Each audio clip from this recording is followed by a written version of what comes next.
मोड आलेल्या कुळथाची मस्त चमचमीत अशी आमटी आपण बनवतोय, की यालाच बरेच जण हुलगा सुद्धा म्हणतात. हुलग्यामध्ये लोह आणि कॅल्शियमचं प्रमाण थोडं जास्तच असतं.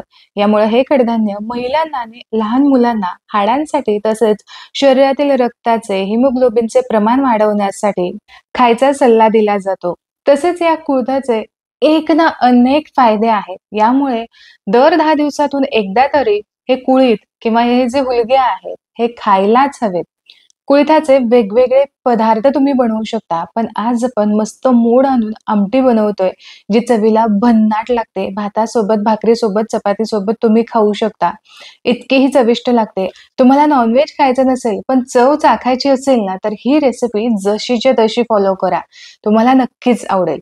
तर इथे बरोबर एक मोठं बाउल भरून मी इथे कुळीथ घेतले होते. हे स्वच्छ धुवून 12 तासांसाठी भिजवून घेतले आणि 1.5 दिवसांमध्ये असे हे छान याला मोठे-मोठे असे मोड आलेले आहेत. सगळ्यात आधी मोड आलेले हुलगे आपल्याला शिजवून घ्यायचे. पण नुसतेच पाण्यामध्ये शिजवण्यापेक्षा ना थोडीशी याला ना फोडणी द्यायची. अगदी साधी सोपी फोडणी आहे. ती कशी द्यायची हे बघूया. तर अगदी चमचाभर तेल मी कुकरमध्ये घातलेलं आहे. तेल थोडंसं गरम झालं, की यामध्ये अर्धा चमचा जिरं घालायचं. जिरं चांगलं फुललं गेलं, की अगदी एक पाव चमचा इथे मी हिंग घातलं. यानंतर काही कढीपत्त्याची पानं यामध्ये घालूयात आणि कुळीथ जे आहेत ते चांगले धुवून मी घेतले होते. पाणी चांगलं निथळून घ्यायचं आणि आता हे आपल्याला या कुकरमध्ये घालायचे आहेत, फोडणीवरती घालायचे आहेत. यानंतर अगदी एक पाव चमचा यामध्ये घालायची आहे हळद आणि हे सगळं साहित्य साधारण चांगला एक खमंग सुवास येईपर्यंत एक 3 ते 4 मिनिटांसाठी ना आपण चांगलं परतून घेऊयात. यावेळेस तुम्ही गॅसची फ्लेम मीडियम ठेवू शकता. हुलगे परतले आहेत की नाही हे कसं ओळखायचं? तर छान खमंग सुवास येतो. यासोबतच फक्त 3 ते 4 मिनिट पुरेसे होतात. इथे मी चांगलं परतून घेतलंय. आता यामध्येच आपण चवीपुरतं म्हणजे जे कुळथापुरतीचं मीठ आहे की नाही तेवढंच मी इथं घातलेलं आहे आणि यामध्ये पुरेसं पाणी घालून कुकरच्या फक्त 3 शिट्ट्या करून घ्यायच्या. 3 शिट्ट्यांमध्ये व्यवस्थित कुळीथ शिजलं जातं. कुळीथ बुडतील आणि साधारण एक अर्धं बोट वरती पाणी राहील इतकंच मी यामध्ये पाणी घातलंय. एक्स्ट्राचं जर आपल्याला पाणी लागलं, तर आपण नंतर सुद्धा आमटीमध्ये वापरू शकतो. चला आता वाटणाची तयारी करून घेऊयात. तर यासाठी मी इथं गॅसची फ्लेम चालू केली. यावरती अशी एक जाळी ठेवली. आता यावरतीच आपण कांदा, लसूण आणि खोबऱ्याचा एक छोटा तुकडा चांगला काळा होईपर्यंत आपण हे भाजून घेऊ. असं तुम्ही गॅसच्या फ्लेमवरती भाजून घेतलं ना, की मग जी काही आमटी तयार होते ना, ती अगदी नॉन-व्हेज प्रमाणे लागते. आमटीला छान स्मोकी फ्लेवर येतो आणि ही आमटी खातच राहावी असं वाटतं. उलट-पलट करत चांगले डाग येईपर्यंत आपण हे भाजून घेऊयात. तर इथे तीनही साहित्य चांगले भाजले गेलेले आहेत. एका वेगळ्या ताटामध्ये काढून संपूर्णपणे थंड करून घेऊ. कांदा सुद्धा तुम्ही बघा, सगळ्या बाजूने एकसारखा असा मी भाजून घेतलेला आहे. यामुळे आतमध्ये पर्यंत छान स्मोकी फ्लेवर येतो. इथे सगळं साहित्य चांगलं थंड झालं, की आपल्याला जमेल तितकं बारीक चिरून घ्यायचंय. तर सगळ्यात आधी इथे मी खोबरं चिरून घेतलेलं आहे. यानंतर लसूण सुद्धा आपण सोलून घेऊ. आता इथे लसूण सुद्धा माझा सोलून झालेला आहे. यानंतर कांद्यावरची साल काढून घेऊ आणि कांदा जमेल तितका बारीक चिरून घेऊ. कांदा चांगला सॉफ्ट झालेला असतो त्यामुळे हातातून तो सटकतो. यामुळे सावकाशच कांदा आपल्याला चिरून घ्यायचा आहे. तर इथे कांदा सुद्धा चिरून झाला. पटकन वाटण तयार करून घेऊ. पण सगळ्यात आधी आपण खोबरं बारीक करून घेऊ. कारण कांदा जर खोबऱ्यासोबत मिक्स करून घेतला तर खोबरं हवं तितकं बारीक होत नाही. यासाठी खोबरं आणि आलं लसूण मी आधीच बारीक करून घेतलं. इथे तुम्ही बघू शकता. जमेल तितकं बारीक हे झालेलं आहे. आता यामध्येच देठासकट थोडीशी कोथिंबीर घातली आणि आता चिरून ठेवलेला कांदा सुद्धा आपण यामध्ये घालूयात. हे वाटण बारीक करत असताना जर पाण्याची गरज लागली, तर थोड्याशा पाण्याचा तुम्ही इथे वापर करू शकता. तर इथे तुम्ही बघा, की मस्त असं वाटण, फ्लेवरफुल वाटण इथे तयार झालेलं आहे.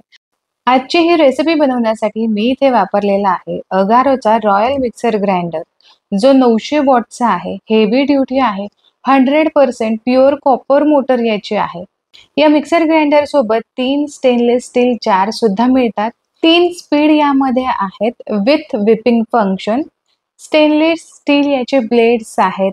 वेट, ड्राय ग्राइंडिंग तुम्ही यामध्ये करू शकता आणि मस्त अशा व्हाईट रंगामध्ये आहे. तुम्हाला जर हा अगारोचा रॉयल मिक्सर ग्राइंडर घ्यायचा असेल, तर लिंक मी डिस्क्रिप्शन बॉक्समध्ये दिलेली आहे. आता इकडे कुकर सुद्धा थंड झालेला आहे. आपण हे कुळीथ शिजले आहेत की नाही ते चेक करून घेऊ. तसं तर 3 शिट्ट्यांमध्ये व्यवस्थित शिजले जातात. पण पटपट शिट्ट्या होत असतील तर एखादी एक्स्ट्रा शिट्टी तुम्ही करून घेऊ शकता. तर इथे कुळीथ सुद्धा शिजलेले आहेत आणि आपलं वाटण सुद्धा तयार आहे. पटकन फोडणी देऊयात. कढईमध्ये 2 पळी तेल गरम करून घेतलं. तयार केलेलं वाटण यामध्ये घालूयात आणि फक्त हे वाटण मिक्स करून घेऊयात. तेलामध्ये खूप वेळ हे वाटण परतत बसायची गरज नाही. अगदी साधारण काही सेकंदांसाठी हे तेलामध्ये परतून घेतलं की यामध्ये आपण कोरडे मसाले घालणार आहोत. अर्धा चमचा हळद, 2 चमचे घरगुती काळा मसाला, 1 छोटा चमचा धने पावडर आणि रंगासाठी 1.5 चमचा इथे मी काश्मीरी लाल मिरची पावडर घेतलीये. सगळं साहित्य या वाटणामध्ये मिक्स करून घेऊ आणि चांगलं तेल सुटेपर्यंत आपल्याला हे वाटण परतून घ्यायचंय. जर तुम्हाला असं वाटलं की हे वाटण परतत असताना खाली कढईला चिकटत आहे, तर अशा वेळेस गॅसची फ्लेम तुम्ही लो करू शकता किंवा यामध्ये अगदी पाव वाटी पाणी घालायचं आणि हा मसाला चांगला तेल सुटेपर्यंत शिजवून घ्यायचा. तर इथे हा मसाला मला खूप कोरडा झाल्यासारखा वाटतोय. यासाठीच अगदी 1 पाव वाटी भरून मी यामध्ये पाणी घातलं. पाणी घालण्याचं 2 मुख्य कारण म्हणजे मसाला खाली तळाला चिकटत नाही आणि छान फुलला जातो. याचा स्वाद सुद्धा खूप छान येतो. अगदी चांगलं तेल सुटेपर्यंत आपल्याला परतून घेता येतं. साधारण एक 4 ते 5 मिनिटांसाठी सतत परतल्यानंतर असं छान तेल सुटतं. जितकं जास्त तुम्ही वाटण परतून घ्याल ना, तितकीच जास्त आमटीला टेस्ट येते. इथे अगदी तेल सुटेपर्यंत आपण वाटण परतून घेतलंय म्हणजे अगदी परफेक्ट आपलं वाटण परतून झालेलं आहे. आता यामध्ये शिजवून घेतलेले कुळीथ घालूयात आणि हे सुद्धा चांगले मिक्स करून घेऊयात.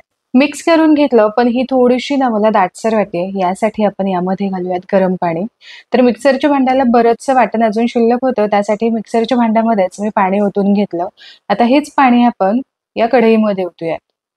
यामध्ये मीठ घालायचं, पण ते थोडंसं बेतात घालायचं कारण कुळीथ शिजवून घेत असताना सुद्धा आपण मिठाचा वापर केला होता. थोडीशी कोथिंबीर घालून चांगलं मिक्स करून घेऊयात आणि कमीत कमी एक 4 ते 5 मिनिटांसाठी चांगली उकळी आपण याला येऊ देऊयात.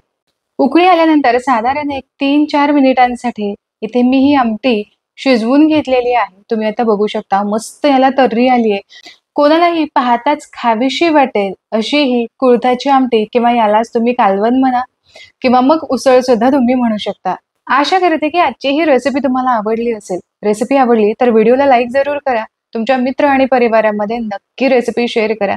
पुन्हा भेटू अशाच एका चमचमीत रेसिपी सोबत. तोपर्यंत स्वस्त राहा आणि मस्त मस्त खात राहा.